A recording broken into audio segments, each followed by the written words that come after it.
नमस्कार, आपके साथ मैं हूं साक्षी जोशी और आइए अब एक नजर डाल लेते हैं 8 बजे की 25 बड़ी खबरों पर। जम्मू कश्मीर के कुलगाम में आतंकियों से मुठभेड़ में सुरक्षा बलों ने 2 आतंकियों को मार गिराया। मुठभेड़ में सुरक्षा बलों के 3 जवान भी घायल हुए हैं। यह एनकाउंटर नागनाद चिम्मर इलाके में हुआ, जहां आतंकियों के छिपने की खबर थी। भारत चीन सीमा पर तनाव के बीच रक्षा मंत्री राजनाथ सिंह आज से 2 दिन के लेह और जम्मू कश्मीर के दौरे पर हैं। राजनाथ लेह के लिए रवाना हो चुके हैं। वहां पहुंचने के बाद वो फॉरवर्ड एरिया में जाएंगे तथा फॉरवर्ड एरिया में जवानों से मिलेंगे। कल राजनाथ जम्मू कश्मीर में एलओसी पर सुरक्षा हालात का जायजा लेंगे। उनके साथ सेना प्रमुख मनोज मुकुंद नरवणे भी दौरे पर साथ रहेंगे। जम्मू कश्मीर में एक बार फिर धरती हिल उठी। सुबह 4:55 पर कटरा से 88 किलोमीटर पूर्व में भूकंप के झटके महसूस किए गए। रिक्टर स्केल पर भूकंप की तीव्रता 3.9 मापी गई। सीएम अशोक गहलोत ने आज सुबह एक अर्जेंट प्रेस कॉन्फ्रेंस बुलाई है। सुबह 9 बजे जयपुर में होटल फेयरमाउंट कुकस में यह प्रेस कॉन्फ्रेंस होगी। इसमें एक ऑडियो टेप को लेकर बड़ा खुलासा हो सकता है। अपनी सरकार के खिलाफ बीजेपी की बड़ी साजिश के साथ ही बीजेपी के विधायकों के कांग्रेस खेमे में आने का भी सीएम गहलोत ऐलान कर सकते हैं। सियासी हलचल के बीच एसओजी ने संजय जैन को हिरासत में ले लिया है। ये वही संजय जैन उर्फ संजय बरडिया है जिसकी आवाज ऑडियो टेप में बताई जा रही है। ऑडियो टेप को लेकर एसओजी की उससे पूछताछ चल रही है। इस ऑडियो टेप को लेकर ही आज बड़ा खुलासा हो सकता है। सचिन पायलट समेत 19 विधायकों को विधानसभा स्पीकर के नोटिस से जुड़े मामले की आज राजस्थान हाईकोर्ट में सुनवाई होगी। दोपहर 1 बजे पायलट खेमे के विधायकों से जुड़ी इस याचिका पर सुनवाई होगी। कल कोर्ट ने याचिका स्वीकार करते हुए मामले को खंडपीठ को रेफर कर दिया था। हाईकोर्ट में इस मामले की सुनवाई के बाद शाम 5 बजे स्पीकर नोटिस मामले पर फैसला सुना सकते हैं। सुरक्षा परिषद में भारत की जीत के बाद पीएम मोदी संयुक्त राष्ट्र की 75वीं सालगिरह पर संयुक्त राष्ट्र को वर्चुअली संबोधित करेंगे। पीएमओ के मुताबिक पीएम समापन सत्र को संबोधित करेंगे, जिसमें उनके साथ नॉर्वे की प्रधानमंत्री एना सोलबर्ग और संयुक्त राष्ट्र महासचिव एंटोनियो गुतेरस भी शामिल होंगे। कांग्रेस के पूर्व अध्यक्ष राहुल गांधी वीडियो की एक सीरीज शुरू करने जा रहे हैं। इसके तहत आज सुबह 10 बजे वो पहला वीडियो जारी करेंगे। राहुल गांधी की वीडियो सीरीज में अलग अलग विषय होंगे जिसे वो मजबूती से कहते रहे हैं। वीडियोस में वर्तमान मामलों, इतिहास, दर्शन, अर्थशास्त्र, राजनीति और बहुत विषय शामिल होंगे। चुनाव आयोग ने वापस लिया अपना फैसला। 65 साल से ऊपर के वोटर अब पोस्टल बैलेट से नहीं दे पाएंगे वोट। चुनाव आयोग ने फैसला किया था कि कोरोना की वजह से चुनाव में 65 साल से ऊपर के लोग पोस्टल बैलेट से वोट दे सकेंगे। आने वाले बिहार चुनाव से इस फैसले को लागू होना था, लेकिन कांग्रेस, आरजेडी जैसे दलों ने इसका विरोध किया था। गुना में दलित किसान दंपति के साथ पुलिस बर्बरता की तस्वीर सोशल मीडिया पर वायरल होने के बाद सरकार ने 6 पुलिसकर्मियों की बर्खास्तगी के साथ मैजिस्ट्रियल जांच के आदेश दिए हैं। 30 दिन के भीतर इसकी रिपोर्ट पेश करनी होगी। आज कांग्रेस की टीम भी गुना जाएगी। पूर्व सीएम कमलनाथ ने टीम बनाई है जो जांच के बाद अपनी रिपोर्ट सौंपेगी। मूसलाधार बारिश से मुंबई बेहाल हो गई है। बारिश को देखते हुए मौसम विभाग ने 24 घंटों के लिए ऑरेंज अलर्ट जारी किया है। भारी बारिश के चलते निचले इलाकों में बाढ़ जैसे हालात बन गए हैं। पुराने मकान धराशायी होते जा रहे हैं। मौसम विभाग ने मुंबई के साथ साथ सौराष्ट्र, उत्तराखंड, हिमाचल, बिहार में भी बारिश के लिए चेतावनी जारी की है।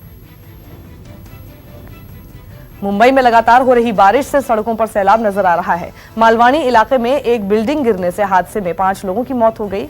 फोर्ट इलाके में भी बिल्डिंग गिरने से 2 लोगों की जान चली गई। हादसे को लेकर मृतकों के परिजनों के लिए 4-4 लाख रुपए की मदद का ऐलान किया गया है। खुद सीएम उद्धव ठाकरे भी भानुशाली बिल्डिंग का जायजा लेने पहुंचे।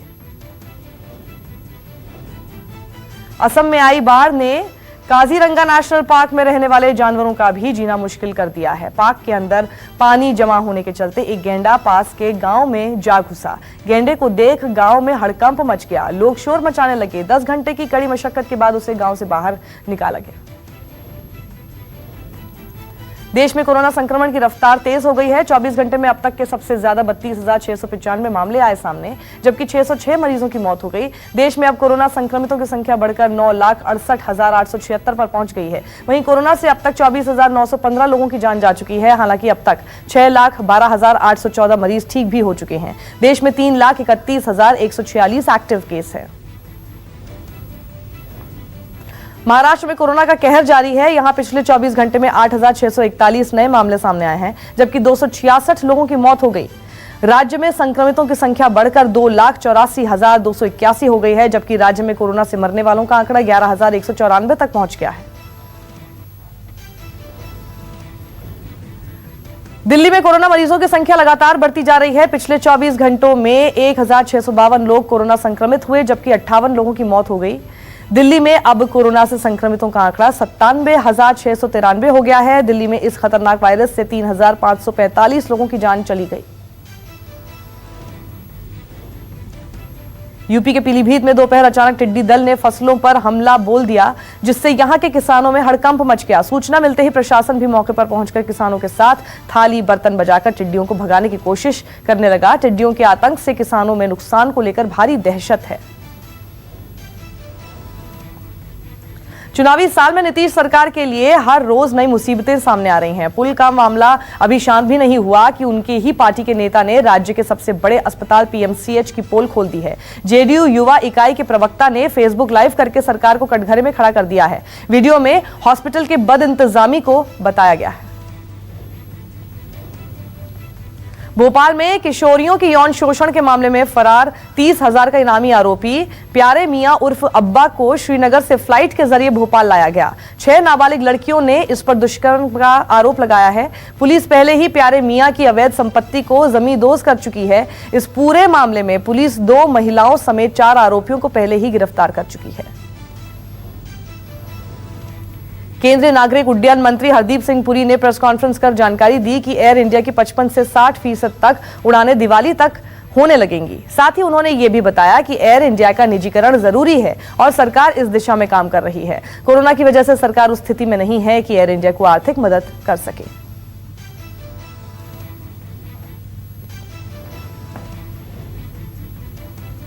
आर्थिक संकट से जूझ रही एयर इंडिया में छटनी को लेकर सियासी बयानबाजी शुरू हो गई है। पश्चिम बंगाल की मुख्यमंत्री ममता बनर्जी ने इस फैसले को तानाशाही करार देते हुए कहा कि कंपनी का बिना वेतन के 5 साल की छुट्टी पर स्टाफ को भेजने का फैसला हैरान करने वाला है। दिल्ली के CM Arvind Kejriwal corona virus के खिलाफ जारी जंग में दिल्ली मॉडल को सराहने के लिए एक वीडियो कॉन्फ्रेंसिंग के जरिए कोरोना के रोकथाम को लेकर उठाए गए कदमों की जानकारी देते हुए नजर आए। सीएम ने कहा कि दिल्ली मॉडल से कोरोना वायरस की लड़ाई संभव है। कांग्रेस के पूर्व अध्यक्ष राहुल गांधी ने फिर पीएम मोदी पर निशाना साधा। राहुल ने कहा कि मनरेगा के बिना गरीबी नहीं, गरीब मिट जाएगा। प्रधानमंत्री ने जो आर्थिक गड्ढा खोदा है, उससे गरीबों को आज मनरेगा ही निकाल रहा है।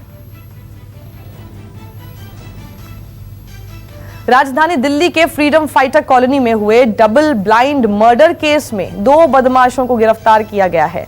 बताया जाता है कि घटना की सूचना मिलने पर पुलिस को वारदात वाली जगह पर एक शख्स जख्मी हालत में मिला। पुलिस जब एम्स लेकर पहुंची तो शख्स की मौत हो गई।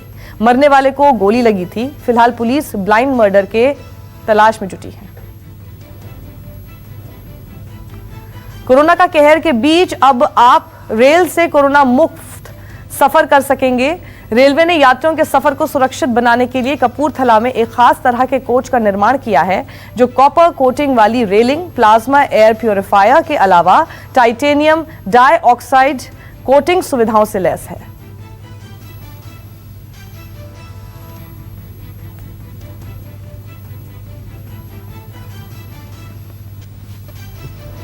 नमस्कार, मैं हूं मानक गुप्ता। अगर आपको हमारा ये वीडियो पसंद आया हो तो इसे लाइक और शेयर जरूर करें, और हां, हमें सब्सक्राइब और फॉलो करना ना भूलें ताकि आप देश और दुनिया की कोई खबर मिस ना करें। तो जुड़े रहिए हमारे साथ और देखते रहिए न्यूज़ 24।